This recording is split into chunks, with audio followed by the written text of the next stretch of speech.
শাহরিয়ার আলম সাম্য হত্যার বিচার দাবিতে রাজধানীর শাহবাগ ও পরিবাগ মোড় অবরোধ করেছে ছাত্রদল। বৃষ্টি উপেক্ষা করে সকাল 10:30 থেকে এই অবস্থান কর্মসূচি শুরু করেন নেতাকর্মীরা।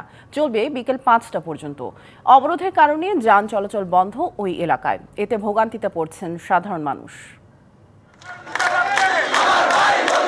প্রতিবার সকালে আবারও শাহবাগ মোড় অবস্থান নেন ছাত্রদলের নেতাকর্মীরা। এ সময় তারা সাম্য হত্যার বিচার চেয়ে বিভিন্ন স্লোগান দেন। অবস্থান কর্মসূচিতে ছাত্রদলের কেন্দ্রীয় নেতারা সহ বিভিন্ন ইউনিটের নেতাকর্মীরা অংশ নেন। তারা জানান, সাম্য হত্যা মামলা তদন্তে গাফিলতি, জড়িত সব আসামিকে গ্রেপ্তার, সুষ্ঠু বিচারে দৃষ্টান্তমূলক শাস্তি নিশ্চিত করা এবং নিরাপদ ক্যাম্পাসের দাবিতে তাদের এই অবস্থান কর্মসূচি। শুধুমাত্র ছাত্রলীগের একটি পদ নেওয়ার মাধ্যমে ক্যাম্পাসে বিভিন্ন সুযোগ সুবিধা গ্রহণ করার জন্য একটি অবৈধ ক্ষমতার মসনদকে দীর্ঘায়িত করতে ভূমিকা পালন করেছে। 5 আগস্ট পরবর্তী সময়ে রাজনীতি করার যে পরিবেশ, সেই অধিকার তারা হারিয়ে ফেলেছে নৈতিকভাবে।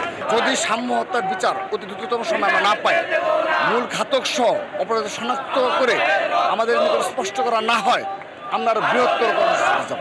এখানে সরাসরি ইন্টারিম সরকারের সদিচ্ছার অভাব এবং তাদের দুর্বলতা রয়েছে। ওয়ালটন আবারও মিলিনিয়ার অফারে ওয়ালটন ফ্রিজ কিনে আপনিও হয়ে যেতে পারেন মিলিয়নিয়ার। সাম্য তার নিজ ক্যাম্পাসে হত্যাকাণ্ডের শিকার হয়েছে। সেইখানে ঢাকা বিশ্ববিদ্যালয়ের প্রশাসনের কাছ থেকে যে আচরণ আমরা আশা করেছিলাম, সেই আচরণটি থেকে ওনারা যে আচরণ করছেন সেটা প্রচণ্ড রকম হতাশার এবং উদ্বেগজনক। এদিকে অবস্থান কর্মসূচির কারণে শাহবাগ ও পরিবাগ এলাকায় যান চলাচল বন্ধ হয়ে যায়। এতে ভোগান্তিতে পড়েন সাধারণ মানুষ।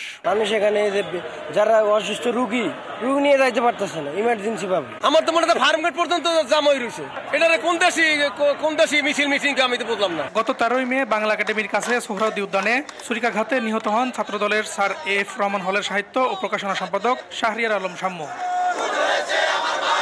Farhaduzzaman, DBC news, Dhaka.